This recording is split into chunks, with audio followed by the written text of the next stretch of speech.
प्यारे दोस्तों, आज की इस वीडियो के माध्यम से हम आपको 10वीं कक्षा के मैथ का 7वां चैप्टर जिसका नाम है निर्देशांक ज्यामिति। निर्देशांक ज्यामिति है, यानी इसके बारे में हम आपको बताने वाले हैं। इसका मेन इंपॉर्टेंट क्वेश्चन जो होगा, ऑब्जेक्टिव क्वेश्चन, उनके भी बारे में। इसको इंग्लिश में कहा जाता है कोऑर्डिनेट जियोमेट्री, GEOMETRY, यानी कोऑर्डिनेट ज्योमेट्री के बारे में आज आप पढ़ने वाले हो।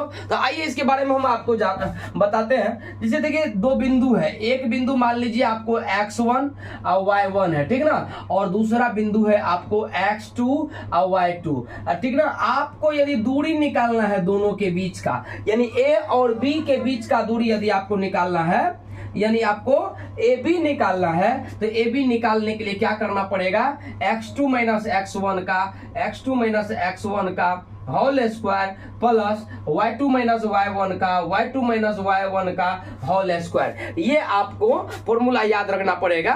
दूरी सूत्र हो गया आपको root under x2 minus x1 का whole square plus y2 minus y1 का होल स्क्वायर। प्यारे दोस्तों, आज की इस वीडियो के माध्यम से हम आपको 10वीं कक्षा के मैथ का 7वां चैप्टर जिसका नाम है निर्देशांक ज्यामिति, इसके बारे में हम आपको बताने वाले हैं। निर्देशांक ज्यामिति के इंपॉर्टेंट ऑब्जेक्टिव को, यानी एक भी ऑब्जेक्टिव इस वीडियो से बाहर पूछने वाला आपको नहीं है बिहार बोर्ड में। देखिए, दूरी सूत्र से क्या होता है, दूरी बराबर root under x2 minus x1 का whole square plus y2 minus y1 का होल स्क्वायर। मूल बिंदु से यदि दूरी पूछा जाए तो root under x square plus y square. उसके बाद यदि विभाजन सूत्र, ये सब याद रखने की चीज है। विभाजन सूत्र याद रखिएगा, विभाजन बिंदु का निर्देशांक बराबर m1 x2 plus m2 x1 but m1 plus m2 m1 y2 plus m2 y1 but m1 plus m2, ये विभाजन सूत्र हो गया आपको।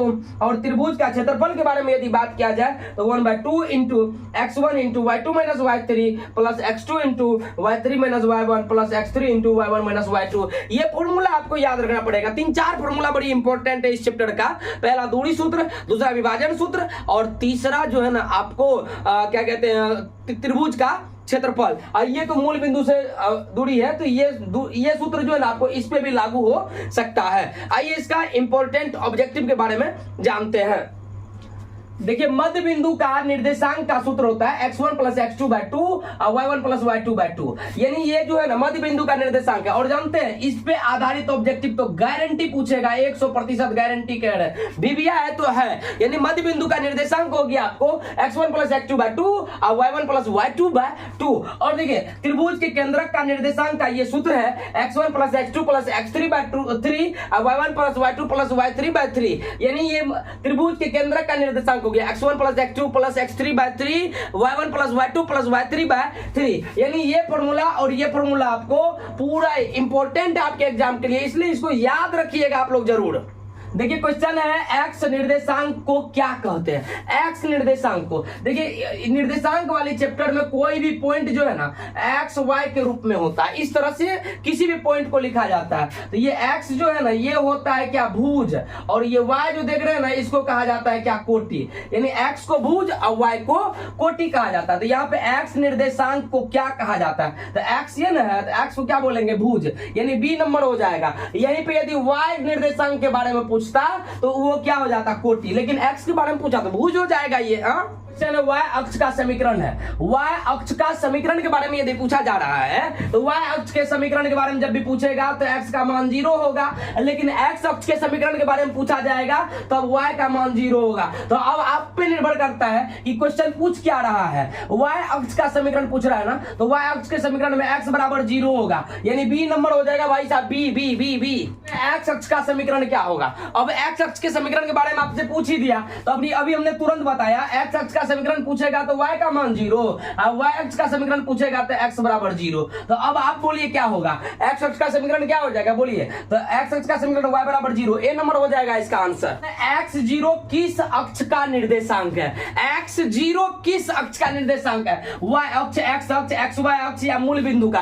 देखिए x0 है, पॉइंट देखिए x0 है, यानी x का मान x है, है लेकिन y अक्ष का मान 0, y का मान 0 है, तो ये x अक्ष का निर्देशांक है, x अक्ष का, यानी x अक्ष b नंबर होगा। यानी यहीं पे यदि x 0 रहता और y के जगह पे y रहता ना, तब वो हो जाता है किसका, y अक्ष का निर्देशांक। अक्ष पर यानी y अक्ष पर x अक्ष से 4 इकाई की दूरी पर, x अक्ष के नीचे, मतलब x अक्ष ये है ना, x अक्ष से नीचे की बात हो रही है, ऊपर वाली बात नहीं हो रहा है। यहां से 4 इकाई नीचे, तो मान लीजिए यहाँ पे एक बिंदु क्या है, a स्थित है, तो ये -4 ना हो जाएगा। नीचे जैसे आता है -1 -2 -3 ऐसे होता है ना जी, तो -4 हो गया। तो आपको a का निर्देशांक निकालना है, तो a का निर्देशांक देखिए, या इसका निर्देशांक क्या हो जाएगा, x का मान तो यहाँ पे कुछ है नहीं, x का मान यहाँ पे नहीं कुछ है तो 0, और y का मान -4, तो 0 - 4 हो जाएगा, यानी डी नंबर इसका आंसर हो जाएगा भाई। ये क्वेश्चन है कार्तीय तल में स्थित किसी बिंदु 3 4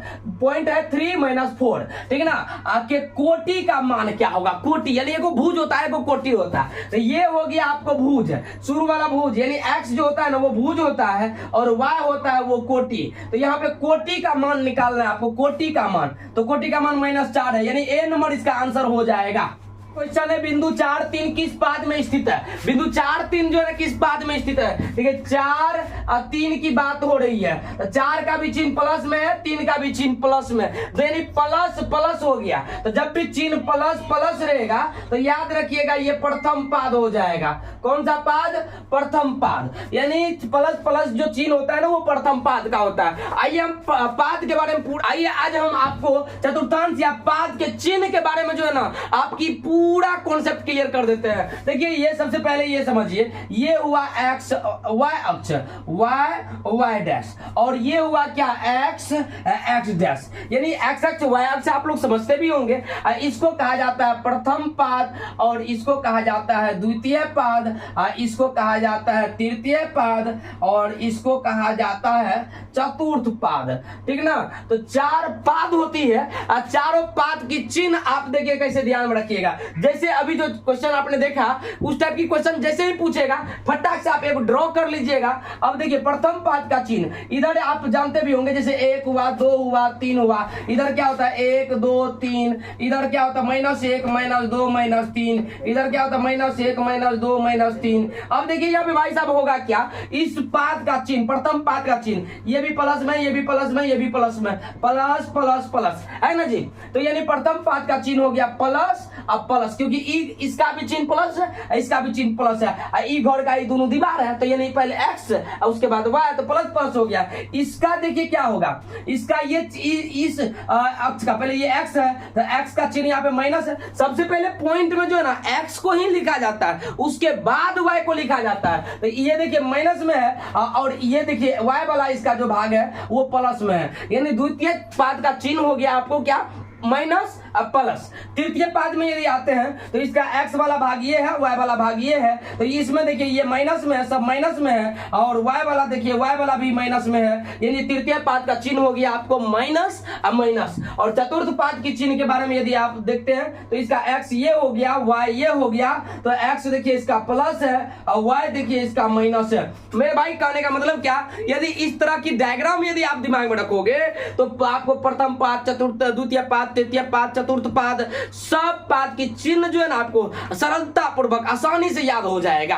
पहले दोस्तों ये क्वेश्चन देखिए, किसी बिंदु की x अक्ष से दूरी उस बिंदु का क्या कहलाता है, यानी किसी बिंदु की जो है ना x अक्ष से दूरी उस बिंदु का क्या कहलाता है। x अक्ष से दूरी, आप लोग भी आइए इसको जो है ना प्रैक्टिस के साथ, प्रैक्टिकल के साथ बनाइए। x अक्ष ये हुआ, ठीक ना, x अक्ष ये हुआ, ये y अक्ष हुआ, तो इससे दूरी जो है ना किसी बिंदु, मान लीजिए यहाँ पे बिंदु है कोई, तो x अक्ष से दूरी इसका क्या कहलाएगा, ये क्या कहलाएगा, कोटि कहलाएगा। तो x अक्ष से दूरी जो है ना कोटि कहलाता है, और यदि यहीं पे y अक्ष से दूरी रहता है ना तो y अक्ष तो ये हुआ, यानी यहाँ से इधर की दूरी या इधर की दूरी वो भुज कहलाता। लेकिन यहाँ पे x अक्ष से दूरी की बात हो रही है, तो x अक्ष से दूरी में क्या होगा, यहाँ पे आपको कोटि हो जाएगा। 8 - 9 में कोटि का मान कितना है, 8 - 9 में कोटि का मान, ये देखिए x वाला होता है भुज, अभी हमने इससे पहले बताया भी था, ये होता है कोटि, तो यानी कोटि का मान आप देख लीजिए -9 ए नंबर हो जाएगा इसका आंसर।